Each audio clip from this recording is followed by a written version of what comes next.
नमस्ते दोस्तों, मैं अमेय अरुणा जादव आप सभी का प्रमुख के यूट्यूब चैनल पे स्वागत करता हूँ। 26 जुलाई को हम लोगों ने बातें की थी। 26 जुलाई जो कि हमारा करगिल विजय दिन। तो उस दिन हम लोगों ने हमारे जो शहीद जवान सिपाही है उनकी यादों के बारे में बातें की थी, उनकी यादें बांटी थी। आज मैं फिर से कुछ यादें लेके आया हूँ। ये यादें हैं एक शहर की। वो शहर जो तबाह हो गया एक विस्फोट में, और न केवल तबाह हो गया बल्कि उस विस्फोट ने उस शहर के नाम पे लिख दिया एक काला भविष्य। ऐसा कहा गया था कि विस्फोट के बाद वो शहर अभी फिर से बस नहीं पाएगा।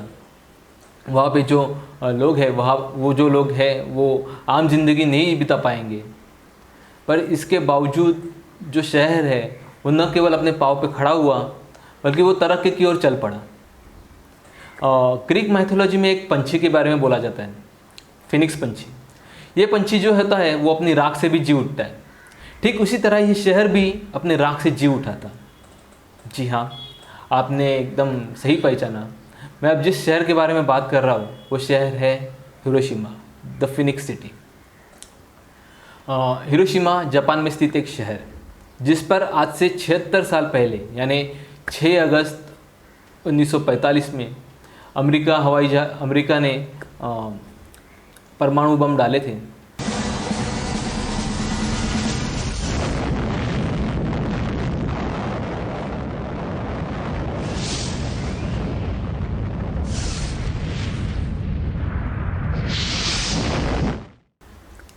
तो आज हम बात करेंगे उस हिरोशिमा पर हुए परमाणु बम के हमले के बारे में। 6 अगस्त 1945 के उस दिन क्या हुआ था इस बारे में। जिन अफसरों ने इस मुहिम को अंजाम दिया था उन अफसरों का इस मुहिम की तरह देखने का रवैया, ये सब बारे में हम लोग बात करेंगे। तो सबसे पहले हम लोग देखते हैं कि 6 अगस्त 1945 के दिन क्या हुआ था। 6 अगस्त 1945 की सुबह के 7:30 बजे थे। जापान में जो हिरोशिमा शहर था वो नींद से जागकर अपने काम में लग चुका था। जो लोग थे वो अपने दफ्तर में जाने के लिए निकले थे। छोटे छोटे बच्चे थे, अपने स्कूल में जो मैदान था, ग्राउंड था, उस पर वो अपनी कसरत करने के लिए खड़े थे। जो वहाँ पे जो फैक्ट्रीज थी वो फैक्ट्री में काम करने वाले जो वर्कर थे उनकी पहली शिफ्ट शुरू हो चुकी थी।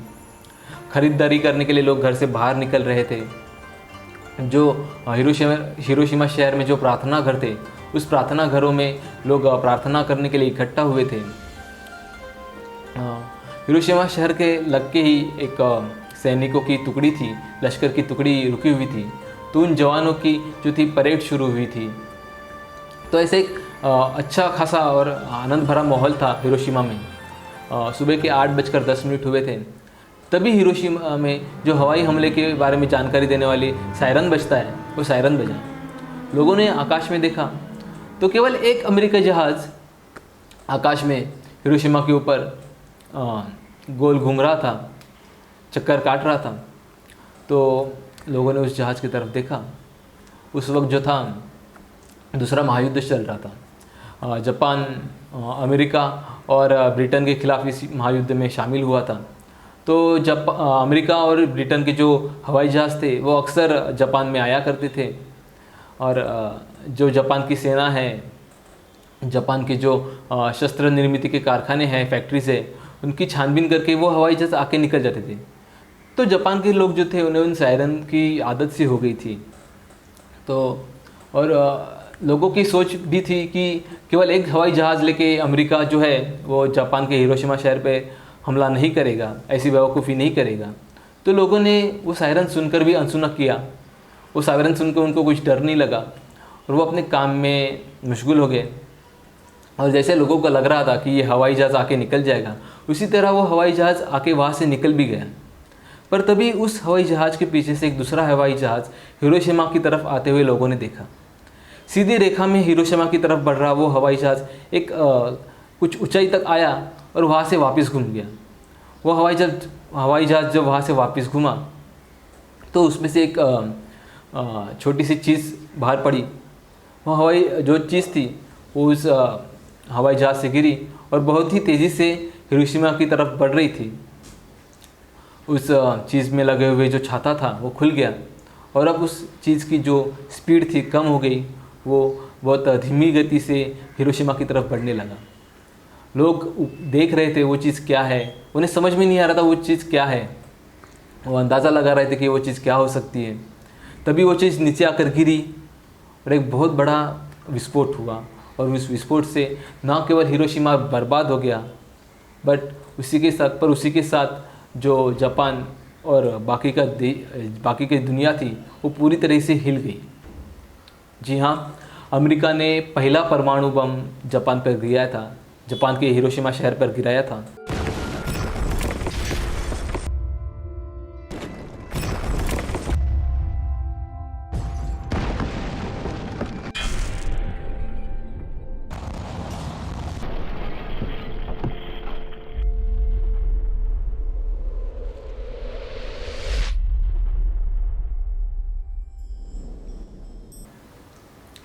अब परमाणु बम गिरने के बाद जापान के हिरोशिमा में क्या हालात थे वो तो हम लोग देखेंगे ही, पर उससे पहले हम लोग देखते हैं कि आकाश में दिखे वो 2 हवाई जहाज़ कौन से थे। तो जो पहला हवाई जहाज़ आकाश में दिखा था वो था स्ट्रेट फ्लैश, जिसका पायलट था क्लॉड एडरली। अब ये जो जहाज़ था वो नेविगेशन प्लेन था और जिसका काम था कि जो प्लेन असल में परमाणु बम डालने वाला है उसको राह दिखाना, उसको टारगेट तक ले जाना। तो ये जो प्लेन था वो अपने पीछे वाले प्लेन को टारगेट तक लेके आया और वहाँ से निकल गया था। अब जिस हवाई जहाज़ ने ये परमाणु बम डाला था वो हवाई जहाज़ था एनोला गे और उसका पायलट था पॉल टिबेट्स।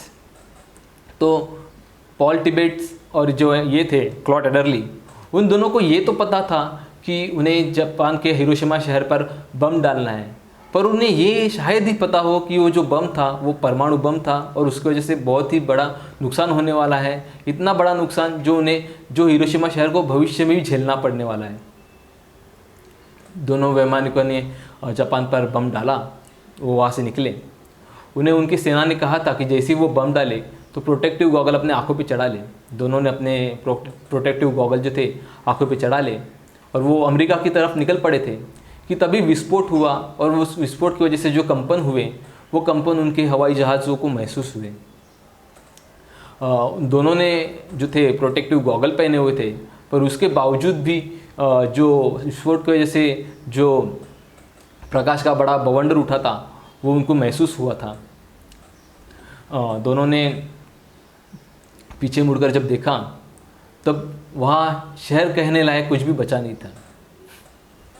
दोनों वैमानिक जब वापस लौटे तब अपने दोस्तों के साथ बात करते वक्त पॉल टिबेट्स ने अपने दोस्तों से कहा था कि ये बहुत ही एक विलोभनीय दृश्य था और अगर लोगों को ये बात पहले ही पता होती तो लोग लाखों डॉलर्स खर्च करके हमारे साथ आते। कितनी बड़ी घटना। और उसके बारे में ज़रा भी पश्चाताप पॉल टिबेट्स को नहीं हुआ था, पर उसके खिलाफ या फिर उसके अलग परिणाम जो हुआ था क्लॉड एडरली पर। क्लॉड एडरली युद्ध से अपने घर पर आए, पर उनके दिमाग पे वो जो हादसा था वो छाया हुआ था। वो खुद में ही गुमसुम रहते थे। उन्हें जो था खुद का तिरस्कार हो रहा था, खुद से घृणा हो रही थी।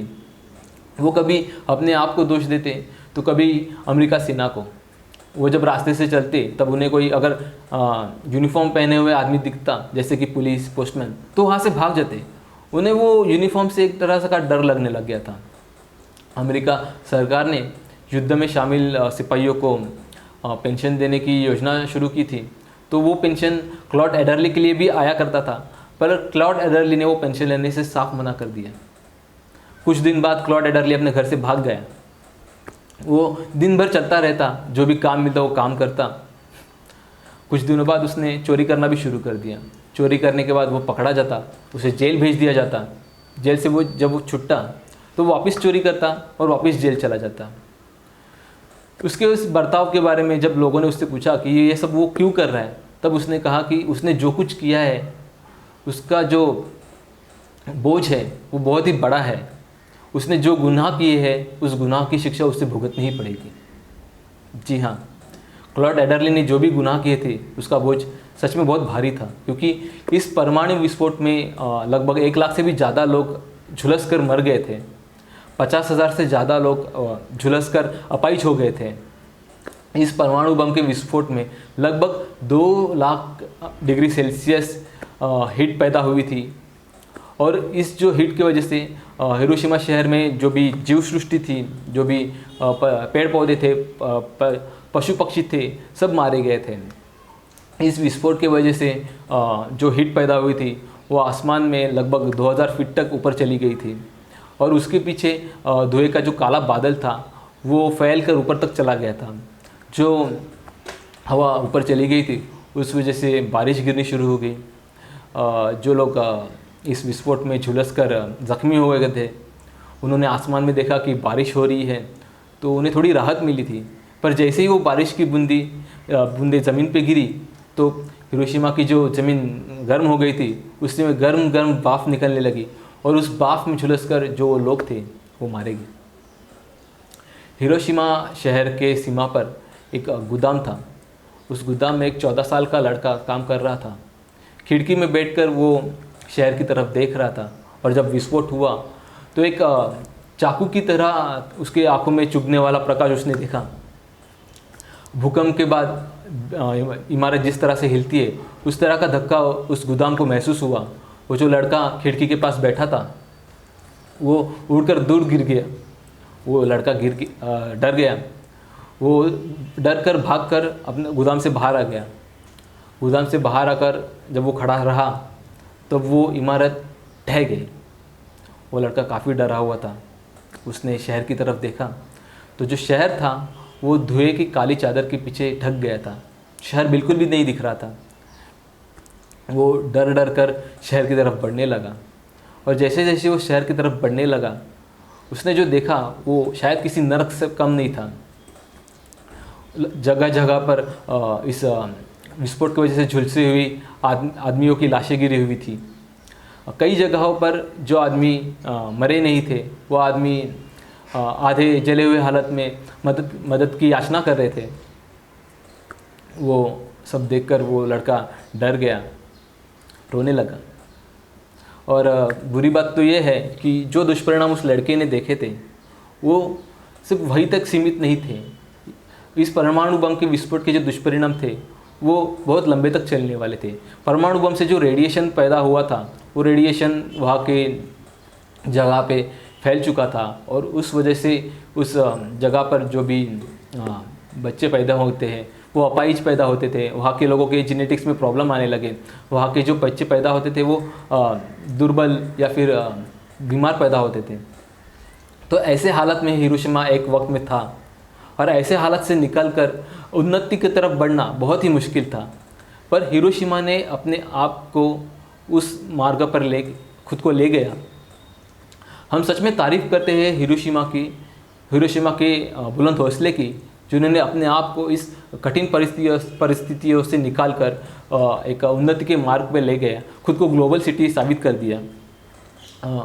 हम सच में प्रणाम करते हैं हिरोशिमा की जिद को, हिरोशिमा शहर को, कि जो राख से भी निकलकर खड़ा हो गया और उसने अपने आप को साबित कर दिया कि वो खुद फिनिक्स सिटी है।